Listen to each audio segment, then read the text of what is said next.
Hello and welcome to the Unique CPA with your host, Randy Crabtree. We're committed to creating a thriving community of accounting professionals who are physically and mentally healthy, fulfilled, and energized by their work. Our ultimate goal is to elevate the reputation of the accounting profession and vastly improve the lives of those in it. The Unique CPA is brought to you by Tri-Merit, the specialty tax professionals. Today, my guest is Liz Farr. Liz is a good friend of mine. I'm very fortunate to have met Liz about 2 years ago, just about 2 years ago now in New Orleans at a conference, ZeroCon actually, my very first ZeroCon, and hit it off and was just intrigued with everything she's doing in and for the profession. But before we even get into that, I'll give you a little breakdown of Liz and then I'll let her expand on it because Liz has a very wide-ranging and varied career. But for the last, 20 years or so, she's been a CPA. She kind of converted that into becoming a freelance writer and ghostwriter for the profession about almost 10 years ago now. 9, technically, I think. And in addition, through that, she's the influencer maker. Behind the scenes, she's doing some writing for some very influential people in the profession. So before I go any further, Liz, welcome to the Unique CPA. Thanks, Randy, and I'm glad to be here. You know, your podcast is always one of my favorites. You have a lot of pretty interesting guests on there. So thanks for inviting me. That's no problem. We're continuing with the interesting guest today. And I teased that you've had a varied career. The accounting wasn't the first. Why don't you give us a little background of the careers and degrees you've worked on in the past? Because when I was looking at LinkedIn today, I go, holy cow, you were in school forever. Yeah, I was kind of on my way to being a professional student, as my brothers call it. I actually first got exposed to accounting in high school when I was the treasurer of my Explorer post and my Girl Scout troop. Both were operating businesses. And so somebody's mom taught me double entry bookkeeping. Wow. Sent me home with a 10-column green ledger pad. And I kept the books and I really liked it. I thought it was really fun to do this. I really liked it. But I grew up in Los Alamos, New Mexico, which is the home of the atomic bomb. Mm-hmm. And if you grew up there, going into business was what you did if you weren't smart enough to get a PhD in engineering or physics or something like that. So, of course, being one of the smart people, I didn't even think about going into accounting back then. And instead, I ended up getting a degree in biochemistry. And I couldn't find work in New Mexico with my degree, so I followed my then boyfriend to the University of Wisconsin-Madison, where there were more biochemistry tech jobs than there were warm bodies to fill them. So, you just had to say, hey, I'm here. And they, when can you start? Can you start Monday? Okay, great. And so I did that for about 6 years. After about the first 2 years of that, I figured out that I liked studying biochemistry a whole lot more than doing biochemistry. So I kind of looked around. I ended up getting a job on a database project where we were actually using Oracle and Sybase and Ingress to model data that was reported in scientific journals. So all of the training materials were about how to set up your enterprise resource program. Here's how you set up the employees and the company and the inventory and all of that. So, I think subliminally it was working on my brain. Yeah. And so I kind of floated around trying to figure out, well, what am I going to do? Well, I thought I'm good in languages. So let me work on getting a PhD in linguistics. Wow. I took some classes at the University of Wisconsin. And then when my boyfriend finished his PhD in math, he was on the 10-year program. I moved to Seattle and he got his first teaching job at UNLV. And the plan was for him to kind of eventually find a teaching job somewhere in Washington or Oregon. So anyways, that was 1993, and my life just kind of blew up that year. Just a lot of things happened. Right after I moved to Seattle, moved cross country and started grad school, I realized I was a whole lot happier without that boyfriend than with him. So I terminated a 9-year relationship, Oh, wow. started school in a completely different field, was a long way from friends and family. And then my parents were killed in a car wreck Oh. right after I got there. So everything just kind of, my life was just in turmoil. Mm-hmm. And I stuck it out for about 2 years. On one of my trips back to New Mexico to deal with my parents' estate, I bumped into an old friend of mine. We were both single for the first time in forever. We'd known each other for a long time. Since I was 17, I think we first met. And we hit it off, and it was supposed to just be a little kind of date or something. And I've now been married to him for 24 years, with him for more than 30. Ended up coming back to New Mexico. I didn't finish my PhD, didn't finish a master's in linguistics, but came back and kind of drifted around trying to figure out, well, what can I do? I was driving along the road one day and I saw this sign that said, "Take our tax class by an H&R Block." And I thought, hey, that's not a bad idea.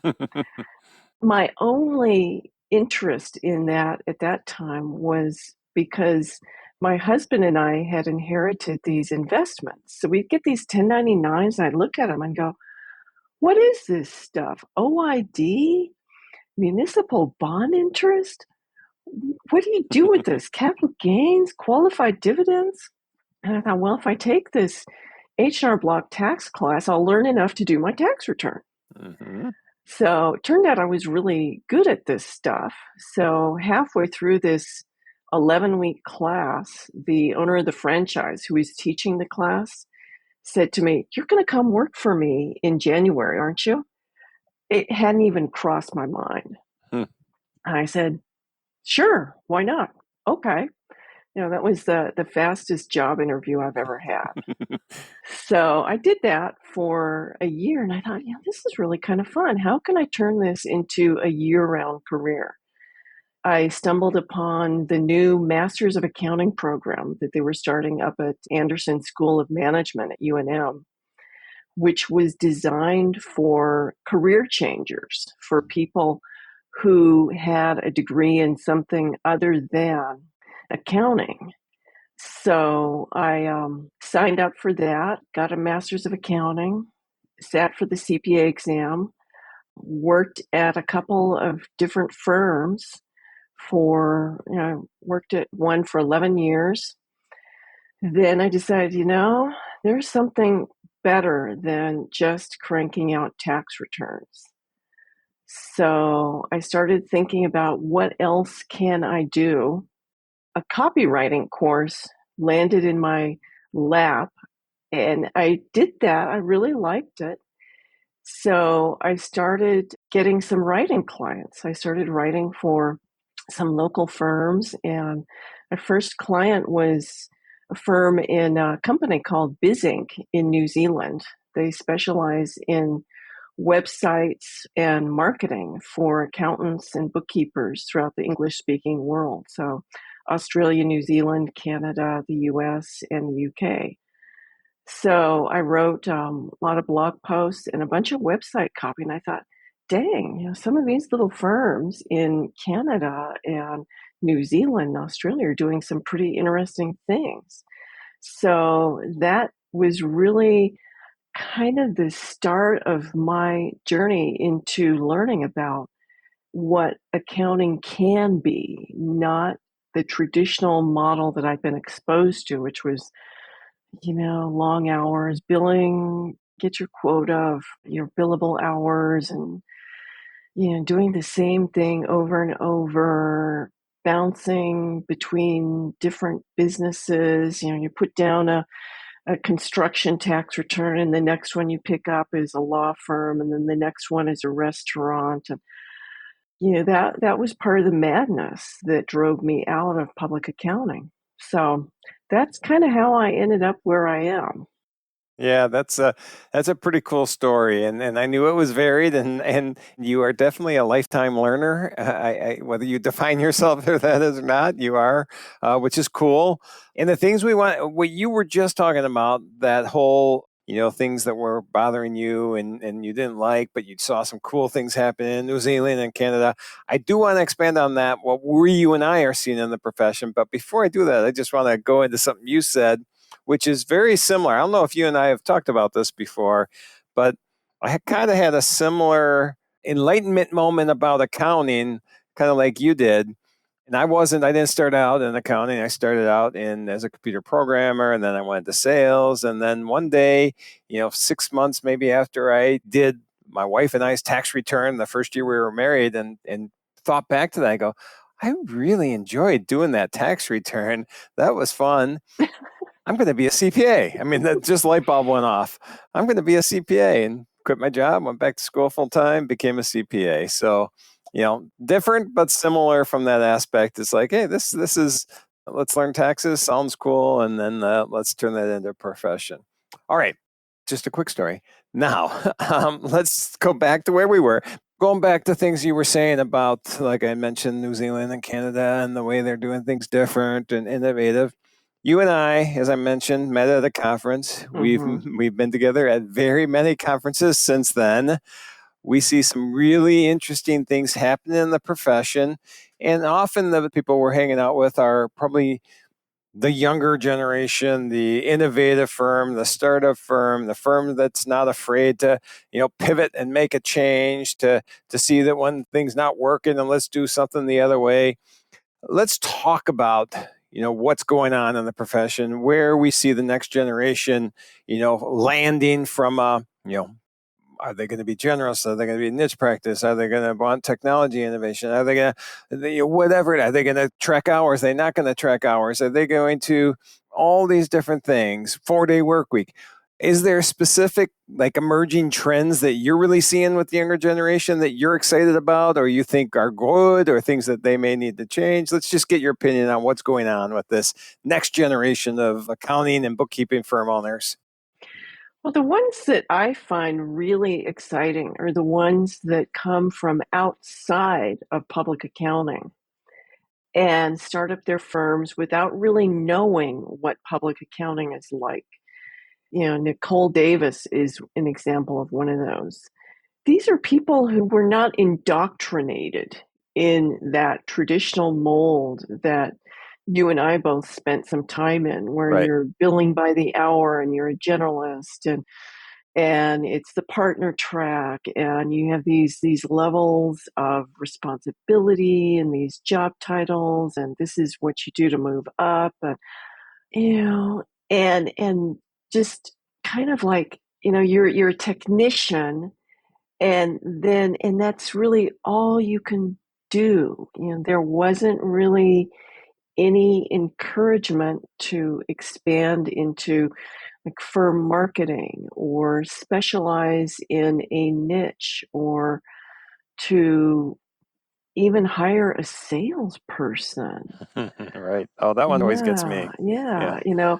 I keep thinking that maybe if the firm I was at had offered me an opportunity to do something like be an onboarding specialist or a client liaison. These are the kinds of things that we see in the firms, in the younger generation firms, because they see that that is a need, that is something that will allow their high volume, high value people to focus on what they do best. If Yep. we take some of the administrative stuff off their plates and just let them do the work that they're best at. So those are the kind of things that I see that are really cool. Yeah, I agree. I think historically it's been, like you said, kind of pigeonholed into, all right, you just do this, as you were talking before with the, I'm doing a construction, a tax return, and then I'm doing a tax return for a restaurant, then I'm doing a tax return or accounting for this. I agree with you. The younger group, the startup is pretty cool, the innovative things they're doing, but they're sticking to areas that they're passionate about, which, Mm-hmm. before we even started recording, we mentioned Terrell Turner, who you and I both know, and Mm-hmm. and Terrell's gone through a couple iterations of his firm, which he started in 2020, so it's only 4 years old now. Mm-hmm. But he started concentrating on the restaurant industry and quickly, realized that he had more passion for working with law firms and enjoyed that a lot more. And even though he had built a reputation with the restaurant industry, he wasn't afraid to make that pivot, to make that change, to find an area where he felt, one, probably the growth was going to be good, where he enjoyed more, where he had the ability to impact the profession the way he wanted to.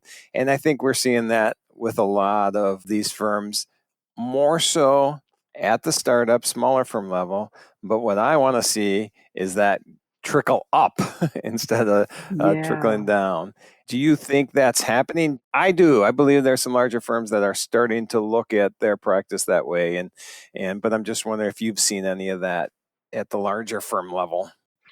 Well, prime example that I can think of is Jody Grundon Yes. and his firm, Summit CPA, where this is not really a brand new firm. They've been around for 20 some years, but what they were doing was really different from the typical brick and mortar generalist kind of CPA firms. So Yep. his firm, Summit CPA, was acquired by a bigger brick and mortar firm because they wanted to learn what he was doing. They wanted him to teach their people what he was doing so that they could do that too. So I see that.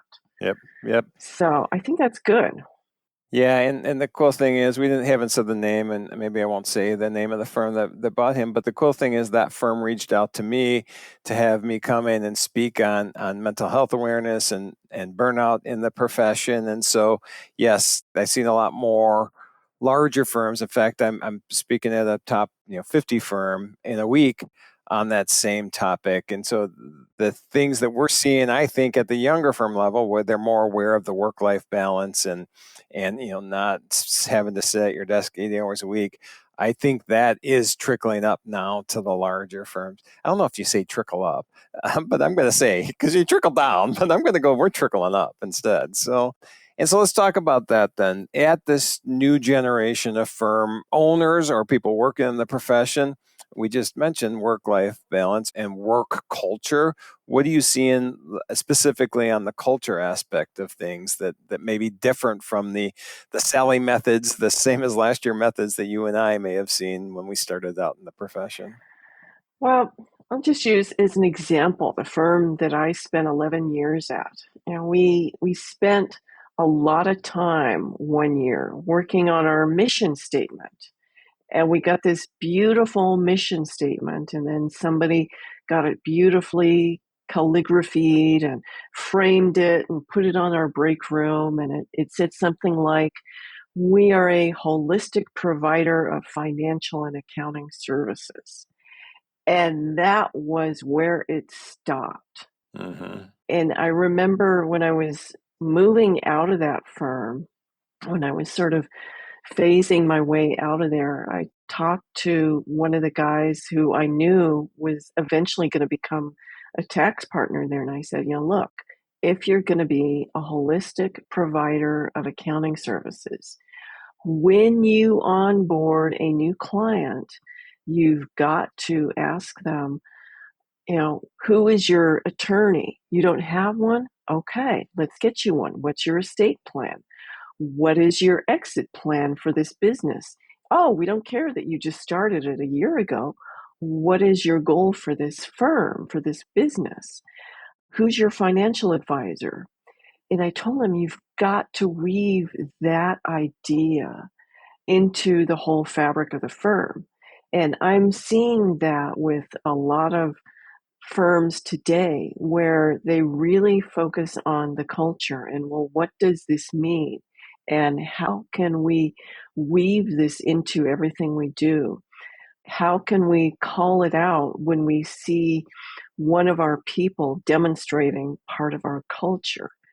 And they actually do this. And I think when you get something like that, it's like a spear that you throw and it will go really, really far.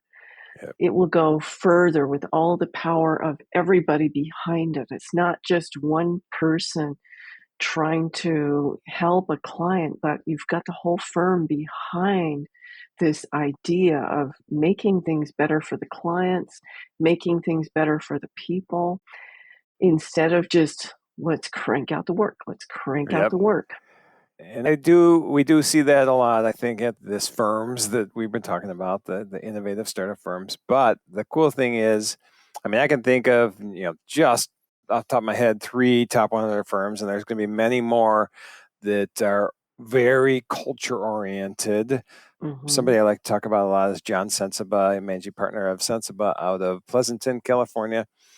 John's there, and I'll probably get this wrong, but when John took over managing partner, he wanted to create a firm culture that, how do you say it, where the employees and their families could thrive. Mm-hmm. I mean, it was about the employees and their families. It didn't say we're going to do everything we can and work 120 hours a week to make clients first. It was we're going to put our employees first. That's cool. Richard Kopelman, managing partner of Aprio, who recently spoke at our conference, they have, I think they call it the Aprio Way, or 31 core initiatives or culture aspects that they do. Sickage, a top 25 firm, they have a VP of culture and their staff. So I do like what's happening in the profession from that standpoint. Yeah. And a lot of that then ties back then to culture is important. Getting to know the people you work with is important, but work-life balance. The next generation of people coming in the profession are not going to be satisfied with, you just need to power through this 100-hour-a-week tax season, and then maybe you can go on a vacation, or then maybe you can enjoy some time and only work 60 hours. And so what are you seeing from the work-life balance shift in the profession, or at this next generation coming into the profession? Yeah, well, I've seen a lot of people who are figuring out how to structure their firm so that they're only working at most 40 hours, or Mm-hmm. maybe 25, or maybe even just 15 hours a week. And you can do that. It is possible to do that, to create that kind of work-life balance. But you have to be super intentional that that's what you want to do. So it takes pricing. You have to change your pricing model. You may have to completely change who your clients are, because you will do better if you are serving clients at a higher level.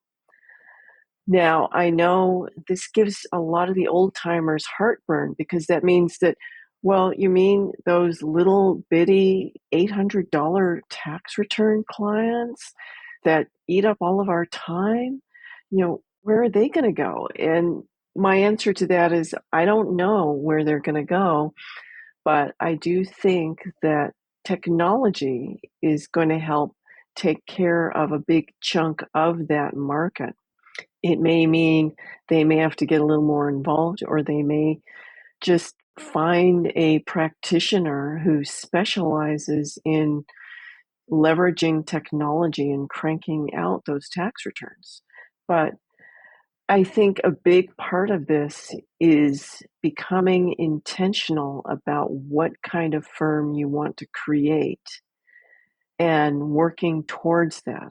You can kind of work backwards from that. What income do I want? Yes. Okay. What does that mean? What price points and client counts is that going to work? What kind of capacity? How many hours do we want to work? You can design a firm around that. It may mean that 90% of the clients you're working with today are not going to be your clients in the future.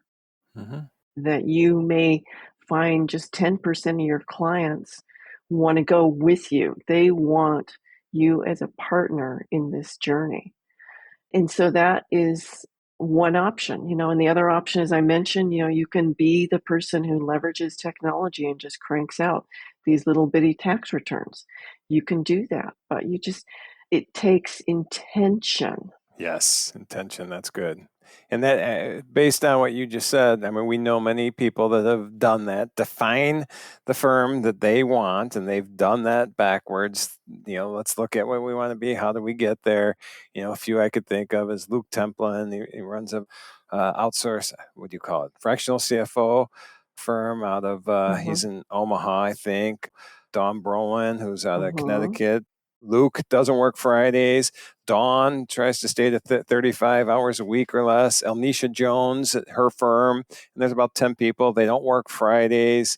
We have all these, people like Roman Villar. They're all about going full send.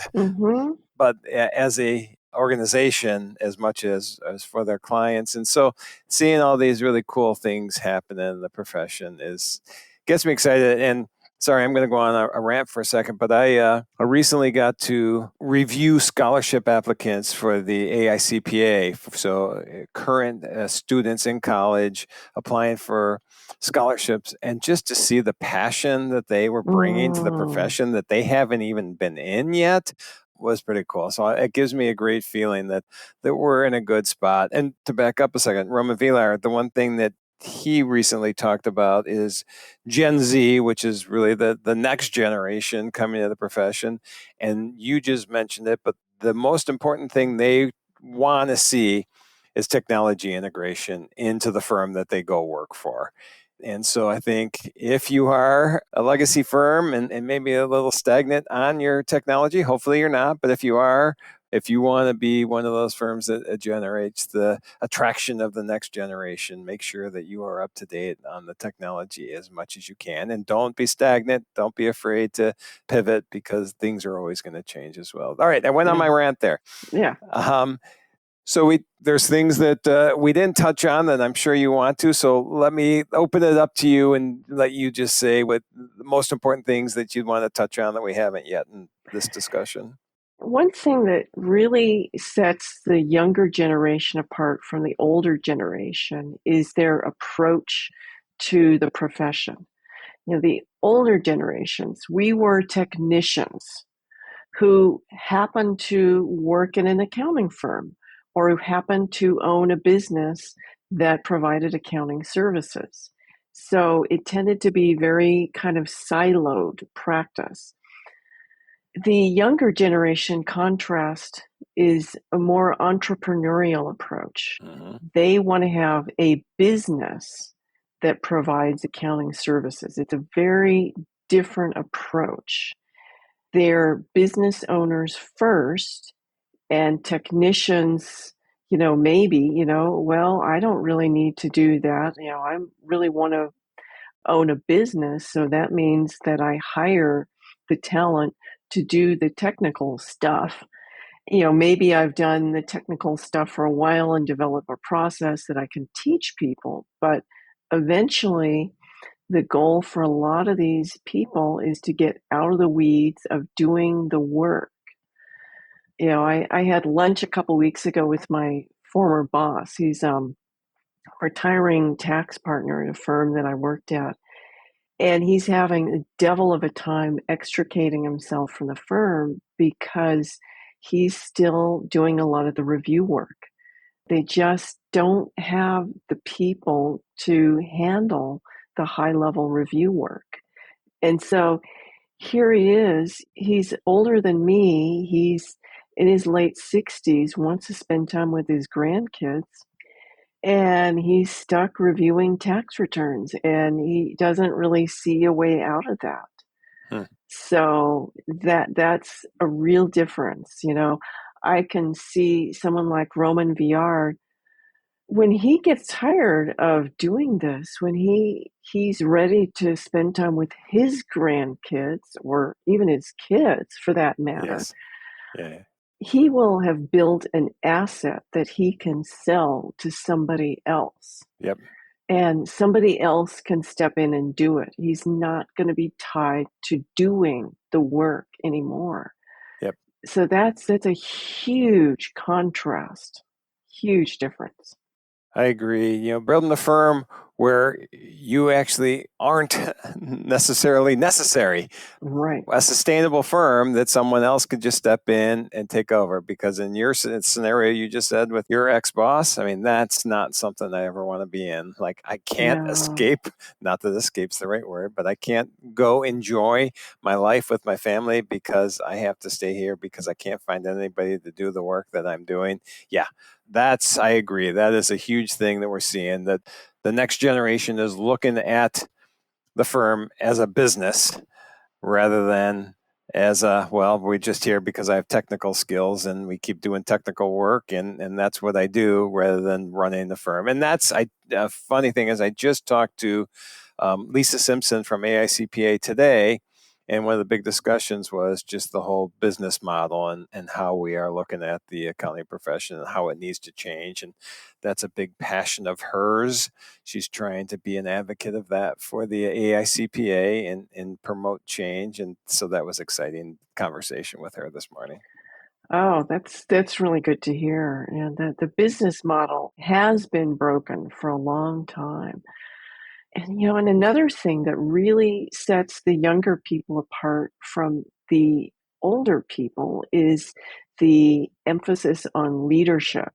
Leadership is a thing, is not just something you get promoted into. Right. It's not just a job title that lands on you, but it is something that you develop by having people who want to follow you because they like your ideas and you are taking care of them. They trust you. So that's really different. And that's a really good thing. Yep. No, I agree. I think leadership skills are. I was just talking to someone else. They said that, pretty much everybody that gets promoted to manager doesn't get trained on how to be a manager. Mm-mm. And so these leadership skills are an area that we need to work on as well. But I think we're getting better. I am, what is it, bullish? That means positive. I'm bullish on I think I'm using the right term, on the profession and where we're going. And I'm excited to see what's happening. And I think we both are. But I think you would agree, you're excited to see where this profession is going. And I will call myself one of the old people in the profession. I won't call you that, but I'll call me that. And I'm excited every day when I get to talk about what's happening in this profession. So I was going to say, I appreciate you being on. Anything you want to wrap up? I think you just did, but anything else you want to say? And then I'll have a final couple questions for you.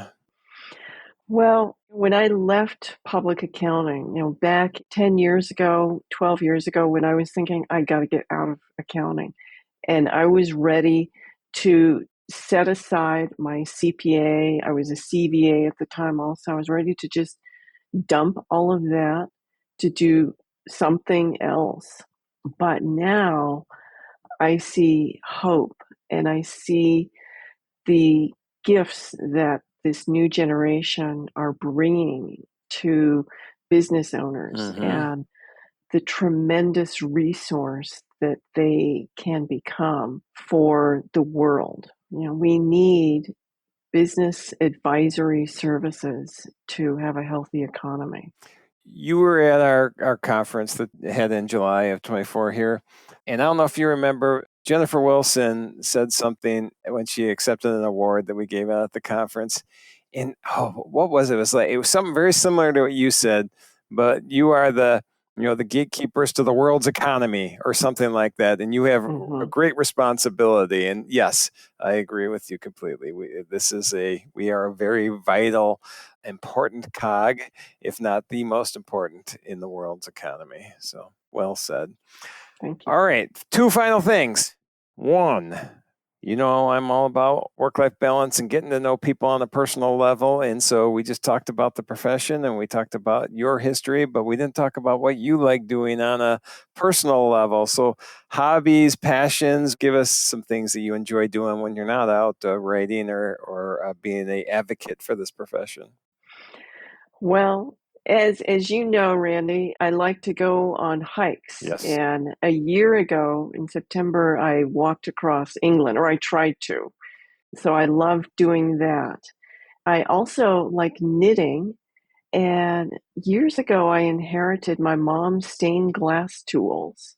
Okay. So I do a little bit of that. I haven't done it for a while because we packed it away to do some renovations and haven't gotten it back out again. But I love it. There's something about working with my hands. I got to have my hands doing something all the time. Nice.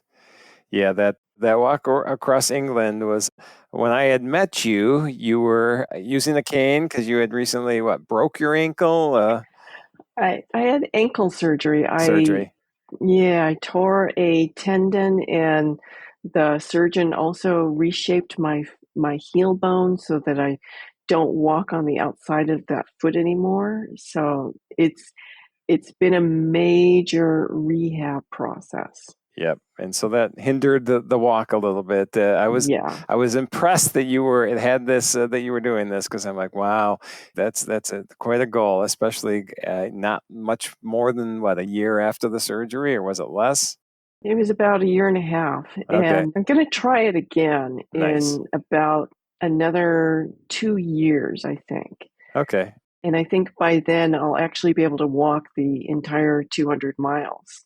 Now, the trail we went on, incidentally, was created by an accountant in the UK. Alfred Wainwright was an accountant who liked to go on walks. Wow. Yeah, 200-mile walk, huh? That's pretty cool. All right. Well, you've got me motivated to look into this because I'm like, that would be something pretty cool to do. And so One way to look at it is it's a really long pub crawl. that's what I was thinking.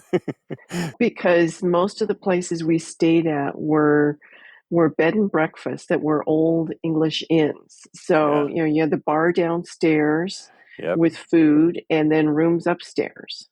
I am definitely going to look into that. I just yesterday booked an appointment to get my left knee replaced on March 10th. I already had my right one replaced. So it may take me a few months after that to do it. So maybe we'll look at 2026 as the Yeah. game plan for doing this. And I appreciate you sharing that because I'd love to hear the cool things people are doing. And this is one of the coolest I've heard. And then last question. We did mention you're a writer, you're a freelance writer, you're a ghostwriter. If people want to know more about that, where's a good place to find out information or get a hold of you? A good place to find me is on LinkedIn. Just look for my name, Liz Farr, and look for CPA and ghostwriter.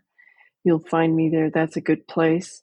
I'm also on Twitter, and you can also go to my website, farcommunications.com, and that's Far with 2 R's. I was going to say that. So that's where people can find me. All right, Liz. Well, this was, I think, our third attempt to get this recorded. So at least our third, it might be fourth even, but I'm glad we got it. I always enjoy talking with you, Liz, and I appreciate your passion for the profession. Well, thank you so much. And you're one of my heroes in the accounting world. So it's a true honor to be able to contribute to what you do. Well, I'm humbled that you would say that. I just love what I'm doing. So thank you. Thank you for joining us today on the Unique CPA. You can find the show notes for today's episode and learn more about TriMerit at theuniquecpa.com. Remember to subscribe and leave a 5-star rating on your favorite podcasting app. And join us next time for more expertise and insights on the Unique CPA. Professionalproductions.net